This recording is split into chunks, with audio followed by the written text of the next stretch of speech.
Assalamualaikum warahmatullahi wabarakatuh. Perkenalkan, saya Erlina Putriandayani dengan NIM 21115360258, offering A6B Program Studi Pendidikan Guru Pendidikan Anak Usia Dini. Di sini saya akan membahas mengenai pengaruh teknologi di masa pandemi COVID-19 terhadap tumbuh kembang anak. Menurut situs Ijen Kemdikbud, pandemi COVID-19 merupakan wabah yang terjadi secara serempak dan terjadi di mana-mana yang meliputi daerah geografis yang cukup luas. Pada masa pandemi COVID-19, terjadi perubahan yang cukup besar dan perubahan ini tidak hanya dirasakan oleh orang dewasa saja. Namun, anak-anak ikut mengalami perubahan di masa pandemi COVID-19. Sistem pendidikan di masa pandemi mengalami perubahan secara signifikan, seperti adanya sistem daring yang menjadi sarana untuk melakukan kegiatan pembelajaran. Masa ini, semua aktivitas manusia tidak terlepas dari pengaruh teknologi. Teknologi sudah menjadi bagian dari kehidupan seseorang. Tanpa teknologi, orang akan ketinggalan berbagai macam informasi dari segala penjuru dunia. Kemajuan teknologi memiliki dampak positif jika digunakan dan dimanfaatkan dengan tepat, dan tidak menutup kemungkinan jika memiliki dampak negatif. Salah satu teknologi yang marak digunakan yaitu gadget. Dampak positif dari penggunaan gadget bagi anak yaitu anak mampu untuk berkompetisi, mengasah kemampuan kognitif pada anak melalui video atau aplikasi edukasi yang dapat memberikan informasi, dan sebagai sarana hiburan untuk anak, karena aplikasi pada gadget sangat beragam dan mereka dapat mengunduh permainan yang sifatnya edukasi atau dapat memberikan pengetahuan kepada anak. Di samping dampak positif, terdapat juga dampak negatif dari penggunaan gadget, yaitu perkembangan bicara atau bahasa pada anak mengalami keterlambatan. Anak akan mengalami gangguan pemusatan atau lebih dikenal dengan ADHD atau Attention Deficit Hyperactivity Disorder, dan masih banyak lagi dampak negatif akibat dari penggunaan gadget yang berlebihan pada anak. Adanya pandemi COVID-19 ini, banyak anak yang masih usia dini sudah mahir dalam mengoperasikan teknologi seperti gadget. Namun, sebelum adanya pandemi COVID-19, jumlah pengguna gadget sudah cukup tinggi. Banyak dari mereka yang menggunakan gadget melampaui batas waktu. Pendampingan dari orang tua perlu dilakukan agar anak tidak terjerumus ke dalam hal negatif. Di masa pandemi, banyak aktivitas yang dilakukan dari rumah. Jadi, banyak waktu luang untuk mengoperasikan gadget maupun teknologi yang lain. Anak merupakan peniru ulung. Mereka akan melihat tingkah laku dari orang tuanya. Tidak hanya itu, banyak orang tua yang di masa pandemi sibuk dengan pekerjaan. Dan pada akhirnya, anak akan diberikan gadget agar anak mau diam dan pekerjaan orang tua dapat cepat selesai. Penggunaan gadget pada anak yang terus-menerus dapat mengganggu perkembangan anak. Padahal, masa usia dini merupakan masa yang mengalami perkembangan baik dari segi fisik, sosial emosional, bahasa, dan aspek perkembangan yang lain. Masa anak usia dini merupakan masa yang seharusnya anak melakukan aktivitas bermain dengan teman sebayanya agar perkembangan sosialnya dapat berkembang dengan baik. Penggunaan gadget dan alat teknologi yang lain dapat membuat anak mempunyai sikap acuh tak acuh dan tidak peduli dengan sesama. Mereka akan memiliki kemampuan sosial yang bisa dikatakan cukup kurang. Kecanduan juga akan mereka alami jika terlalu sering menggunakan gadget, dan sulit untuk melakukan penyembuhan terhadap seseorang yang mengalami kecanduan. Dari aspek sosial mengalami gangguan. Pada dampak negatif penggunaan gadget, sebelumnya telah dijelaskan bahwa kemampuan bicara dan berbahasa pada anak akan mengalami keterlambatan.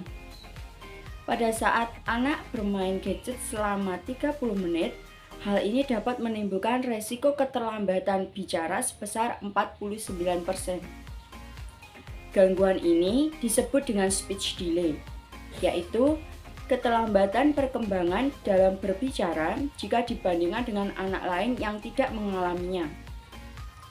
Speech delay banyak dialami anak pada masa modern akibat dari pemberian gawai yang terlalu dini.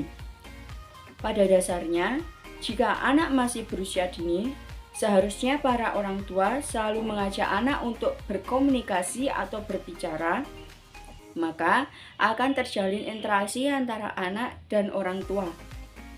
Jika anak hanya berfokus pada gadget, maka hal ini akan menimbulkan interaksi satu arah saja, dan ini menjadi penyebab anak mengalami terlambat bicara.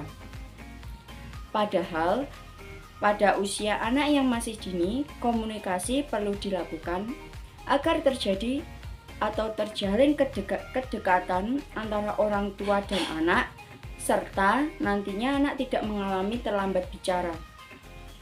Penundaan atau keterlambatan bicara pada anak memiliki efek lain, yaitu 1. Anak tidak dapat untuk mengekspresikan segala sesuatu yang dialaminya dengan kata-kata, atau anak tidak mampu untuk mengungkapkan hal yang ingin dia ungkapkan dengan kata-kata. Mereka cenderung lebih sulit untuk mengungkapkannya, dan mereka akan cenderung menggunakan gerakan tubuh atau suara keras untuk menarik perhatian. Mengembangkan bahasa merupakan hal yang penting dan harus dilakukan untuk anak usia dini. Mengembangkan bahasa anak dapat menambah pengetahuan pada anak, melatih kemampuan untuk mengungkapkan ide, pikiran, dan perasaan, serta anak memiliki kemampuan untuk memahami peran dalam komunikasi.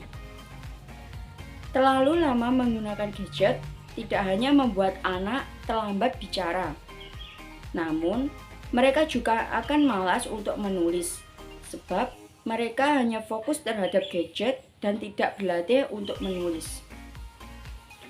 Dampak lain yaitu untuk kesehatan anak. Kesehatan utama yang terganggu yaitu kesehatan mata yang mengalami masalah, dan mereka juga akan mengalami gangguan pada jam tidurnya. Seperti yang telah dijelaskan sebelumnya bahwa gadget juga memiliki dampak positif dalam aspek perkembangan kognitif. Namun, aspek kognitif anak juga akan mengalami gangguan jika secara terus-menerus anak memegang gadget terlalu lama. Sebab kognitif meliputi pemerolehan makna dan informasi yang didapat dari pengalaman. Perkembangan kognitif ini meliputi 1. Pengambilan keputusan, 2. Pemecahan masalah, dan 3. Proses untuk mengingat. Gangguan kognitif ini, anak akan mengalami gangguan pada kondisi mental yang dapat menyebabkan anak sulit untuk memusatkan perhatian, serta pendengaran juga akan mengalami gangguan. Gangguan lain yang dapat dialami yaitu pada fisik anak. Fisik anak akan terganggu akibatnya kurang aktivitas atau kurang gerak yang dilakukan oleh anak. Mereka cenderung akan duduk berlama-lama atau menghabiskan waktu hanya untuk bermain gawai atau gadget. Tidak ada salahnya jika kita selalu mengikuti perkembangan teknologi. Namun, ada baiknya jika pengenalan atau penggunaannya disesuaikan dengan usia. Sebaiknya untuk anak yang masih berusia dini, diminimalisir dalam penggunaan teknologi seperti penggunaan gadget. Anak perlu dilatih bagaimana berinteraksi dengan sesama, agar nantinya mereka memiliki jiwa sosial yang tinggi dan peduli terhadap sesama. Dan lebih baik jika di masa pandemi ini, anak diajari untuk menulis, membaca, maupun berhitung, agar waktu luang yang dimiliki dapat bermanfaat. Pengenalan permainan tradisional juga dapat diberikan orang tua pada anak agar mereka tahu bahwa permainan tradisional banyak macamnya dan permainan juga tidak hanya berasal dari gadget saja. Sesibuk-sibuknya pekerjaan orang tua di masa pandemi COVID-19, tidak seharusnya memberikan kemudahan untuk mengoperasikan teknologi jika belum sesuai atau tepat usianya. Jika orang tua tidak ingin anaknya kecanduan terhadap teknologi, sebaiknya orang tua perlu untuk meluangkan waktu jika beberapa pekerjaan telah selesai. Apalagi di masa pandemi ini, banyak pekerjaan yang bisa dikerjakan di rumah atau dapat disebut dengan work from home. Terdapat beberapa cara yang bisa dilakukan oleh orang tua agar anak tidak kecanduan teknologi, seperti anak diajak untuk beraktivitas fisik di luar ruangan, melakukan interaksi antara anak dengan orang tua. Orang tua juga harus membatasi anak dalam penggunaan teknologi. Dengan begitu, orang tua dapat berkomunikasi dengan anak sehingga dapat menghindari atau mencegah kecanduan akibat teknologi. Jika komunikasi terjadi antara anak dan orang tua, akan terjadi kedekatan yang intens. Dan jika kita dapat memanfaatkan waktu luang di masa pandemi COVID-19 ini, maka kita akan memperoleh pelajaran yang berharga. Sekian yang dapat saya sampaikan, mohon maaf jika ada kekurangannya. Wassalamualaikum warahmatullahi wabarakatuh.